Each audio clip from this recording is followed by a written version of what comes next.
Hello Reborners, my name is Karen and this is Making Reborn Dolls with Karen. We're back with Blake and he looks like this now. Blake got a second coat of a second go around of step one with the, well, it's not step one, but it's his first layer of 05 because I absentmindedly started painting him again with 05. So I just gave him a second coating of that color. So he'll just be a little bit darker, that's all. Just, it won't be severe. That's the lightest color, so if you're going to repeat a color, I guess that's the one you need to repeat because it won't make him excessively dark. I'm almost out of this warm blush. It's just a very little bit in there. It's probably enough to do Blake, but I have another container that I mixed up. I've mixed a lot of paint now, showing how to mix paint on videos, and so I can just add it to my jar and have plenty of paint. So we're going to try to do it without making too big of a mess here. And I'm going to save this jar for, oh, look at that. I'm going to have to get some of that out.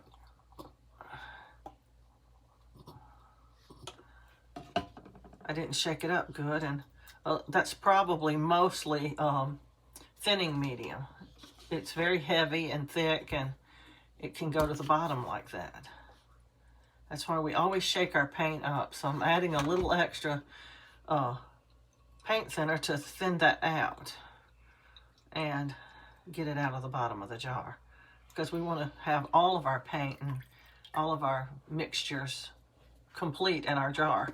I'm saving this jar to mix again in. These are nice little jars. This is just a thinning medium jar that got empty. I buy them in these great big packages. And if you're looking for paint, right now, Bountiful Baby, I don't know how long they'll have it. Today is actually Saturday, November, don't let me lie here, let me look. The 9th. And, no it's not, I lie, it's Sunday. Today is Sunday, November the 9th. Yes, it is. Bountiful Baby, I guess it's their Veterans Day sale, I don't know, but I think tomorrow's Veterans Day. But they're having, like one kit today is on sale, and their Gemini paints are on sale 20 to 40% off. Some of them are 40% off. Some of them are 20% off. So if you need paint, it's not an exceptionally great time to get paint, because if it was, they'd all be 40% off. But it's a pretty good time, let's put it that way. They are just advertising that one kit. I'm not saying nothing else is on sale. I'm saying it's not on their main page when you first open it up. And I didn't look any further because I'm not in the market to buy anything. They just came off of a 40% sale, and I bought my paints then. But if you look down through their whole website, you might find other items on sale as well. I don't know, because like I said, I didn't look any further than the first page. And I saw on the first page there was one doll kit on sale and paint. That's all they had listed. Now, if you go all through the website, you might find other items as well on sale. I don't really know. So I'm just saying for today, that's what's on sale. So if you haven't gotten any paint and you need some paint, well, then you should jump over there and get you some, because it's a good price. I mean, if you need paint. If you're not needing paint, then you should wait for a better sale. I mean, that's what I do. I wait for a better sale because I want the best price I can get. I'm painting all inside of his mouth here because it helps to keep the color uniform all over the doll if you paint the entire doll every color. I mean, we don't blush the whole entire face, and we don't put the lip color all over the entire face and stuff like that. But, you know, these layers, I like to put it on the entire doll. I don't want to skip any parts because it'll leave a deficit somewhere and you won't like it. I also wanted to remind everybody about the contest I'm going to have. It's not a contest, really. You don't have to do anything other than just be on the ball and say, I want it. The first two people who say, I want it, and follow the instructions I gave, which are these, tell me here you want it, tell me on my Facebook page. Look up Karen Elise, that's Karen, then Elise, and you'll get more than one choice. And I'm the one with the yellow star. You look me up and tell me there, hey, I want it. And I'm asking that you be a new artist. I want to help a new artist. And Here's what I know will be in the box, and there may be some other surprises as well. I'm going to be gathering up a few other items that I can just come across. There will be at least one outfit in there. There will be a kit. There will be some paintbrushes. There will also be, let me finish pouncing this head and I'll show you the belly plates I have. I have some pre-made belly plates that I made. I had gotten this deal, this group deal of kits and things from this lady.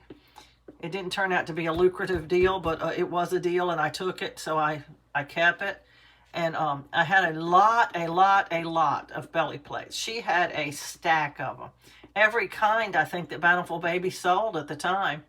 That's where I think she got them. I'm not absolutely positively sure that's where she got them, but they look like Bountiful Baby items. And there was a lot of them, which I sold those. They were anatomically correct. There was a front and a back plate, and they were for, I think, 18 to 20-inch dolls or something like that. I sold them. But I had some that were just front plates, and they're different sizes. I'll show you some of them. They cover different areas of the doll. Some of them are just chest, what you call a chest plate. Some of them are just a belly button. That's what they look like to me. Let me get them out and I'll show them to you.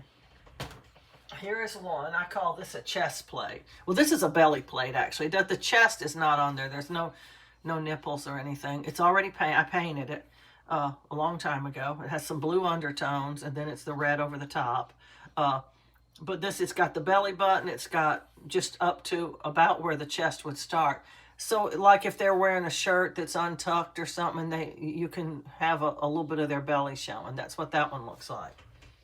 And then then I have some that are somewhat bigger than that, like this one right here. I have no idea what size dolls they'll fit.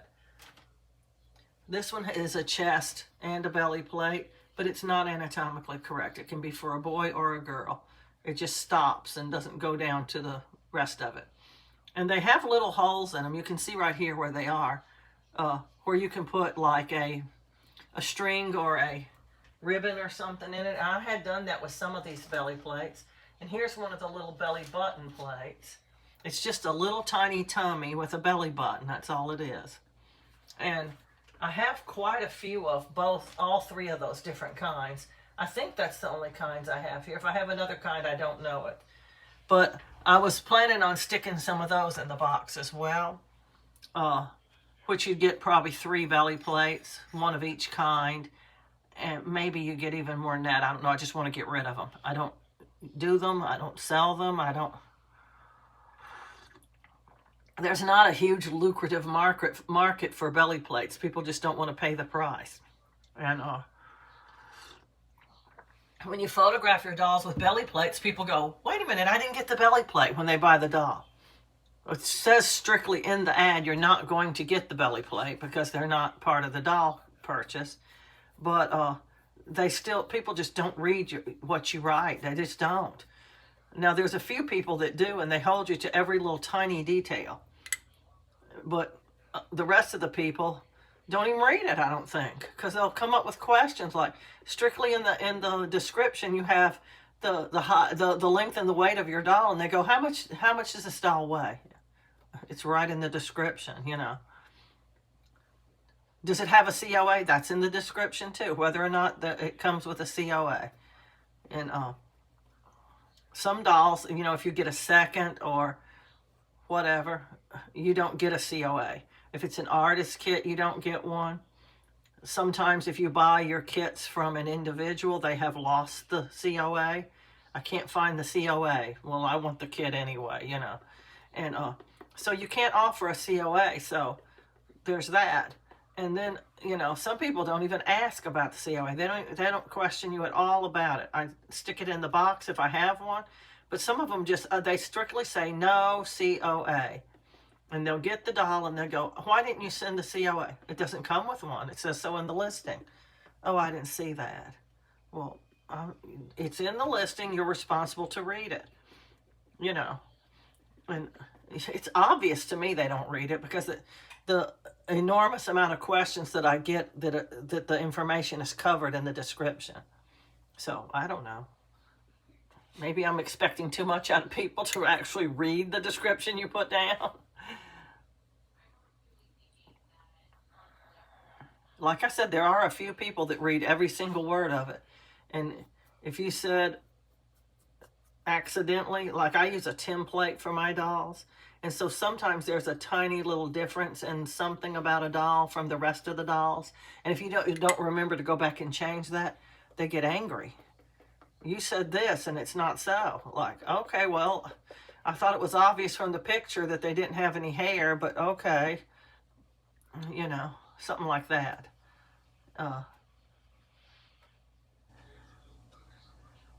But I try to be as accurate as possible. Any mistakes are just that, mistakes. And if somebody's that disgruntled over something that you could tell by looking at the picture, I just say, okay, I'll give you your money back. It's just not worth it to me to have somebody put something nasty down in the comments or something. The feedback, that's what it is. They go to the feedback and they try to make it look like you purposely deceived them. I don't want to do that to anybody. I want people to, I'm actually trying to build a reputation where I make nice dolls and people like them. And that would be counterproductive to actually try to deceive people into buying your dolls. One woman got really, really mad because she didn't like the hair on the doll. It was, I don't know if you've ever rooted a doll or know if you know anything about rooting the doll. You have to directionally root the hair. That just means that if you want the hair to come forward, you have to root it in the way where it will come forward. If you want the hair to be hanging down the back of the head, well, you have to root it that way too. It's directionally rooted. And so I had rooted this one doll with a slight sideward angle so that the hair would look like it was combed over to the side. And she didn't like it. I guess she thought, oh, I'll just brush it straight down and it'll just go straight down. Well, it didn't. And you could tell in the picture his hair was brushed over to the side. And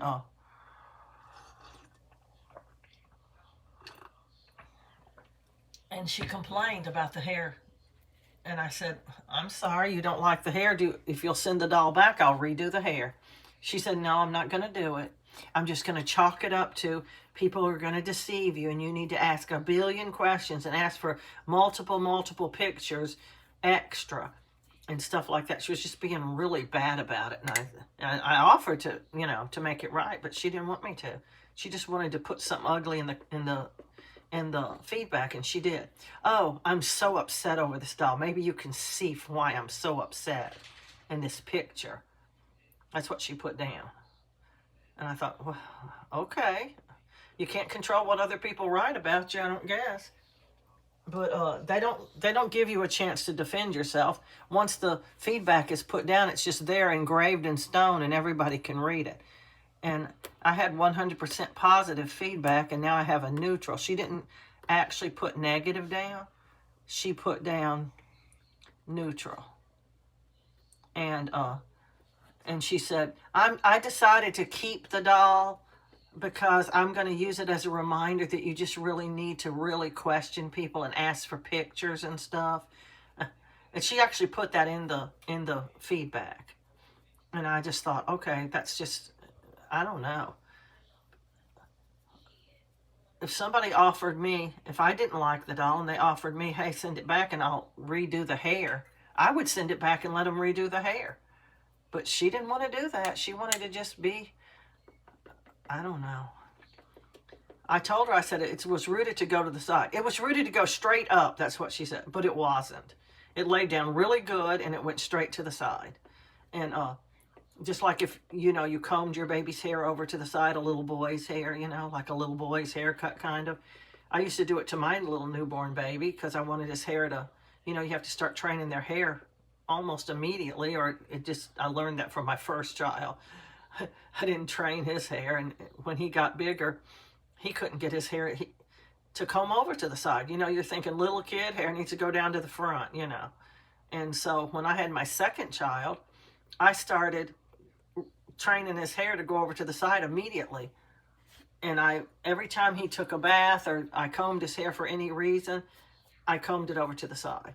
And it did. It worked. It it trained his hair to go to the side. And so I thought, well, it's cute for little babies to have their hair going to the side. I'm going to root some of my dolls like that. So I rooted this doll like that. And the hair went right to the side because, well, it was rooted that way. And directional rooting really does make the hair go the way you rooted it to go. And I guess she just didn't like it. I don't know. I don't know what her beef was with it. It looked really good, I thought. But she didn't like it. And she was holding me accountable for it. I don't mean that the hair was bad, but that the fact that she didn't like it. Like, you should have said that it was going like that. It's obvious in the picture. You just look at the picture. I don't know. Maybe y'all agree with her. I don't know. You just learn so much when you start selling dolls about people and what they'll complain about and general things that they think are okay. And you just learn so much from the negative people. The positive people just go, nice doll, thanks so much, or something like that, you know. And that's the end of it. You don't hear any more from them. But it's the negative people. They go, oh, this is just unacceptable. This is weird. That's not the way it's supposed to be. Where does it say that's supposed to be that any certain way?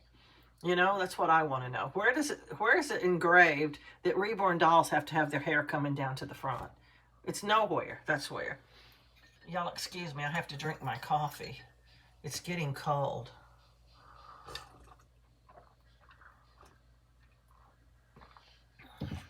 Call me crazy, but I think one coat of this color is enough.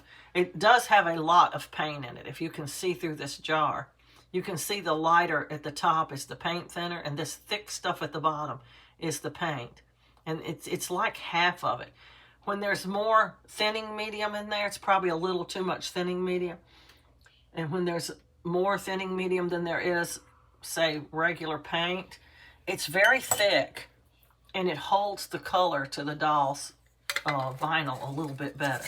So if you're having trouble with your colors sticking pretty good, then you need to probably put some thinning medium in it. That will help tremendously. You just don't know how much.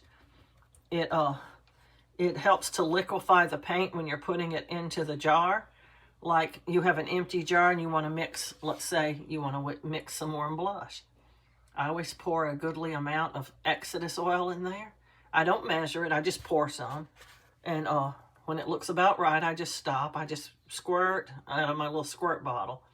And then I pour some thinning medium in there as well, because it also helps to liquefy that paint. The paint is very thick and very creamy looking. But when you take it out of the jar and put it into your big jar to mix it up, when you take it out of these little bitty jars, it's thick and it's gloppy and it's just a big blob kind of. And you need that to melt down into a soft liquid. And that's what the Exodus oil and the thinning medium, will do for your paint. It will dissolve it into a liquid. And then when you start putting your paint thinner in, you don't have those little granules that come up. If you've ever mixed any paint and you didn't use Exodus oil or thinning medium, either one in it, you're going to see these little specks in it. Kind of looks like coffee grounds in your coffee a little bit, except they're not as big as coffee grounds. But it looks like debris is in your paint. And it's little pieces of paint that didn't dissolve well. And so instead of trying to just keep on crushing it with a paintbrush or something, or shaking it till your arm feels like it's going to fall off, I just put the Exodus oil and the thinning medium in first. And then when I put the paint in and I mix it around with my throwaway paintbrush, it just dissolves into a fluidy liquid. And I don't see any of those little specks. And then I can safely put in my regular paint thinner, and it will dissolve well and turn out much creamier and better. And that doesn't mean you'll never get a granule in your paint, because you will. Old paint, we're talking, it's not soft anymore. You open it up and it's just glunky and hard, and even though you can cream it around, it's not the same as it was when it was soft and fluidy. They make it very soft and creamy. And then over time, it will, I'm just repainting his lips, well, his mouth, his entire mouth. Over time, that paint will become drier. It has a long shelf life. I bet you can keep it a year. It may be longer than that even. I don't really know. Sometimes they have it for a year. If you get in any paint and it's not creamy and soft, I advise you to send it back because it's already old when you get it. They keep it for a period of time that they think the shelf life is good for. And then you get it and you're thinking, okay, I can keep it for a long time. The shelf life is long. But if they've already had it a long time, your shelf life is cut down dramatically. What you can keep it in your home, you know, because, well, they already kept it longer than they should have before they sold it. But I've gotten some before like that, but I kept it. And then over just a small period of time, it became no good. I didn't really know that, you know, hey, this is too old to keep. I was not a seasoned, experienced artist, and so I didn't know. And I kept it, and it was not good. So here's my theory, my advice. Not a theory, it's advice. You pay a lot for your paint. Even on sale, I think it's expensive. And if it's not in good quality when you get it, it's not going to hold up very long, and you're going to end up with paint you can't use. Because your paint lasts a lot longer than you think it's going to, probably, unless you're wasting paint. Bountiful Baby used to tell you in their description of the paint how many dolls you could do with that paint. And it would say 1 to 10 dolls. Like, if you really waste your paint, you're going to only do 1 doll with it. But you can do up to 10 with it. But I find that if you mix your paint and now Bountiful Baby, if they do a video on painting or something, you're only going to ever see them mix it in one of those open well paint palette things that you can, and at the end of the day, you're going to need to throw that paint out because it's just going to dry out anyway. And so that's what they mix in. So there's a lot of waste involved in that. I'm putting a little in his nose as well because it doesn't have a good color yet. But if you mix like I mix in a jar and put your lid on it, that paint lasts a long, long, long, long, long time. I'm going to say one mixing, which isn't even a whole jar, you can do maybe 10 dolls. I don't know. I don't really know how many actual dolls. I never really sat down and said, this is how many dolls I did with that jar of paint. But it's a lot of dolls you can do. It's, there's a lot of waste in reborning that people just, they don't care. They just throw it away. I just can't make myself do that. I'm just too frugal. My mama raised me different than that. She raised me to be a saving person. Save that. You'll use it again. Save that. It's still good. Save that. It still has value, you know. And I'm not saying that I save every little scrap of paper or anything like that. I'm not a hoarder. But if there's a way to make something cheaper or a better way to do it, I'm going to find it. I'm going to do it because that's the way I was raised. My mother raised me to think for myself and don't follow the crowd. She also raised me to think on my feet. You know, if you need to, if something's not working, you change it. You do it differently. And so that's what I did. When I first started painting, I was mixing it in a paint palette and I was throwing it away. But every time I threw it away, I felt really guilty that I was wasting it. This paint is expensive and I'm pouring it down the drain or in the garbage or whatever you're doing with it, you know. And I just couldn't make myself do that anymore. So I went out to the Dollar Tree and I bought me some of those little bitty plastic. You get 10 of them. I think you only get 8 now, but you used to get 10 of them in a package for $1. That's 10 cents a piece. They're plastic little tubs like. They're about 2 or 3 ounces. I don't really know how much they hold. I don't think they hold 4, but I don't think it's just 2 either. I think it might be 3 or something like that, ounces. And snap-on little plastic lids. And I mixed my paint in that and I saved it. but it wasn't airtight. You can't shake your paints up or anything. You're going to get it all over you, all over your table, and all over your doll if you try to shake those up, because they just leak. And so I started looking for an alternative, and I thought about it, and I said, I believe Walmart sells jelly jars. I knew they sell canning jars, quart and pint-sized jelly canning jars, but I wasn't sure if they sold these little jelly relish jars. You can make relish in it, or your little jellies that you make, and put them in there, and you have some canned jelly that you made yourself. And I said, I'm going to look, and sure enough, they had them. They had them in 4 ounce and 8 ounce. And at first, I was just getting the 4 ounce. I thought, I just can't see me making 8 ounces. But then I'd realized, I use a lot of that color. It might be more beneficial to make 8 ounces. And plus, a few times, they just didn't have the 4 ounce jars. After a certain length of time, I don't want to clean them anymore. They're just too dirty. And yes, I save on every little thing. But if you're using so much paint thinner just to clean the jars, then you're actually going backwards.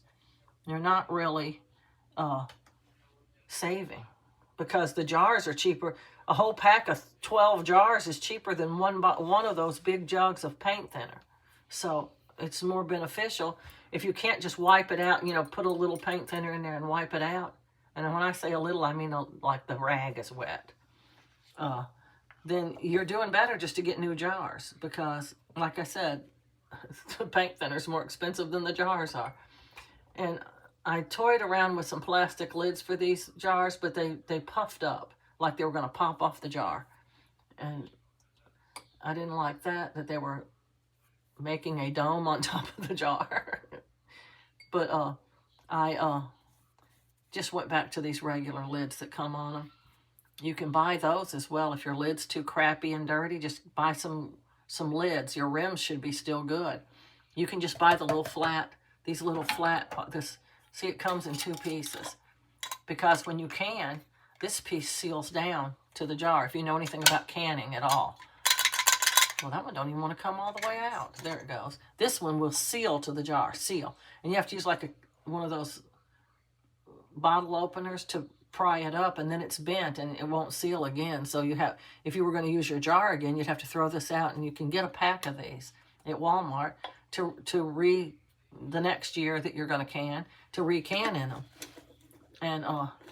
And you don't have to buy the rims unless you really need rims. And you don't have to buy the jars. The jars do wash up really well for a long time until they just get too cruddy. And when they get too cruddy, I just throw them out. And or if I let them sit too long and the paint just solidifies in there, I have a jar like that right now. But I'm saving it. And the reason why I'm saving it is, I think it's in here. I may have already reconstituted it. This might be it. I'm not sure. Oh, I don't know if I can even get it out. I can't decide if I still want this right here or not. It's the oven thermometer. I might send it to somebody. Here's the paint I was talking about. I made it with glazing gel back when Bountiful Baby had glazing gel. I don't think they have it anymore, because the last time I looked, I didn't see it, and I asked them about it, and they said, oh, just use thinning medium instead. I used to really, really like the glazing gel, but this is, well, I did put something in it, but it's still very solid. See how cruddy it is on the sides and stuff? To try to clean that off would not be productive. And look at the lid. It's just totally solidified on there. But I saved it because this is that original Genesis lip nail blush color. And it is working. I put Exodus oil in it to liquefy it back down into a liquid. And it is working. It is much runnier and softer now, see? It was so globby you could barely stick a stick into it. But as soon as I get it to the point that I think I can use it, I'm going to pour it into another jar. Probably my thinning medium jar. And I'm going to make some more of this stuff right here. I just don't know what I'm going to do when this color is gone. I just don't know. But I have that much left. If I can make it work, I thought about making a little jar similar to this size, maybe, or maybe the one down from this. It's half an ounce of it, the lip nail blush stuff, to send to in my boxes of goodies. But I don't know if I can make that work or not. We'll just have to wait and see.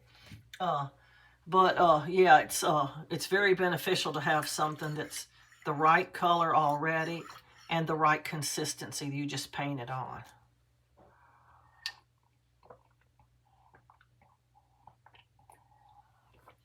My coffee has now cooled to the point that it's just a warm drink. You can just drink it down.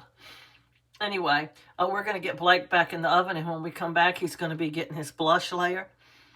And that should be his last layer. He looks warmed up enough to me. He's kind of a yellowy doll in the first place, which makes his vinyl look a bit orange, which that's okay because the red's going to go on top and it won't be orange after that. But this is the warm blush, and it does have a sort of orangey color to it anyway. Some artists actually won't use it because of that, but I find it helps to darken your doll very, very well. And it takes some of that stark, brassy look of just stark red out of them, you know, and makes them a little more, I don't know, it's almost like you took the 05 and mixed it with the blush, almost like that. He's got a little bit of rashiness on him. I just need to tap him a little more with this little brush, this little sponge, I mean. But it's not quite that cut and dry that you can mix those two together and get that color, because I don't think you could. But it's a warmer color. You know, the 05 is sort of warm. Needs a little more to be completely warm, but you know what I mean. And then the regular blush is more of a cool color. So if you don't put some warm blush on your doll or something else warm, your doll's just going to look starkly just red. And it won't have any skin tone to it at all. It'll just be bloody red all over. And I don't like that. I want my doll to look more like a doll, like a baby looks. You know, they're blushy and more blushy in some spots than they are others. And I don't know. But anyway, we're going to get Blake back in the oven and get him baked. And when we come back, we'll be ready for his last coat of paint and to tip his nails. We'll be doing those two things. I'm liking tipping nails now. I'm coming right along with these Trent legs. They've had their 05. They're ready to get some warm blush next. So we'll be doing that probably, and then I don't know. I may do it off camera. But I got to get them done because I got to send them to my friend. Her doll is waiting, and it doesn't have legs. She took the legs off because they had something black on them that she thought was mold. Now she thinks it's magic marker. I don't know. She saw a post that somebody put up about transfer of ink and colors onto your doll from things that are dark colored. Like maybe it got up against a Walmart sack or something and it got some of the writing transferred on it. I thought that one of his legs looked like it had a letter on it. I even pointed out to her, that looks like a letter to me. But she thought, nah, it's just by chance it looks like that. But it did look like a letter to me, so it's very possible it is transfer. And I know that I've heard that you can put pimple cream on them, Oxy-10 or something like that, that people used to get. Benzoyl peroxide is what it is. For pimples, they put it on their zits and then lay it out in the sun. But I don't know if that takes the paint off as well, which you'd have to repaint them anyway. And I already had some Trent legs, so I'm just painting them. It's easier to me. And so I just told her, I'll just paint some legs for him and send them to you. And so that's what I'm doing. I'm just making him some alternate legs. Not because it's my fault, but just because she's my friend and I told her I'd help her out, you know. And we're going to get that done as well and get it over to her so she can get that. She said she was going to send me the legs so I could look for myself and decide what I thought it was, but I don't think it matters now. He's getting new legs. We're not going to try to remove it, so it doesn't matter what it was. If it's paint transfer from something, it's probably because her grandkids, she did say she took them down. They're in like a hammock thing that hangs on the wall, and it's a pet net, if you ever knew what those were. Back in the 80s, my kids had one. They were little, and I put their stuffed animals in it to keep them up off the floor and all over their room. They were just always everywhere. So I put them up in the pet net, and I'd take down the ones they wanted to play with, and then I'd put them back up there. It kept them nice and neat and out of their reach. But that's what she's got. She got it off of eBay, I think. I don't remember where she said she got it, but she got it. And it's hanging up on her wall, and she puts 3 dolls in it. It's big enough for 3 dolls. And she told me that she takes them down from time to time and lets her grandkids hold them and carry them around and stuff. So it's entirely possible that one of them laid the doll up on something and something did transfer to it. We don't really know what happened. And like I said, it doesn't really matter now because he's getting new legs. What matters is keeping it from happening again. And possibly that's what she's thinking, that if she could identify what it was, she could keep it from happening again. But I said, you know what? Put long pants on him. That'll protect his legs. And keep him from getting... I put shorts on him. He had on some overalls that were shorts and a little matching shirt. When I made him for her, that's what I put on him. And he's had that on ever since. As far as I know, she's never changed his clothes. But she did take his clothes off when she was showing me. She was checking his whole body. I said, check his whole body, even the cloth body. See if there's anything on any other parts. And she said, no, there wasn't. It was totally normal everywhere else, just his legs. And it's mostly on the bottom part of his legs, the part that is exposed. So you see, if they laid the doll down on something like a Walmart sack or something and something transferred onto his legs, it wouldn't transfer where the clothes were covering his upper legs. So it does track that it could be something like that. I don't really know for sure, but anyway, it doesn't matter really. But anyway, I'm going to get Blake in the oven and get him baked, and we're going to come back and do his blush layer. So please remember to like, subscribe, and share, and happy reborning.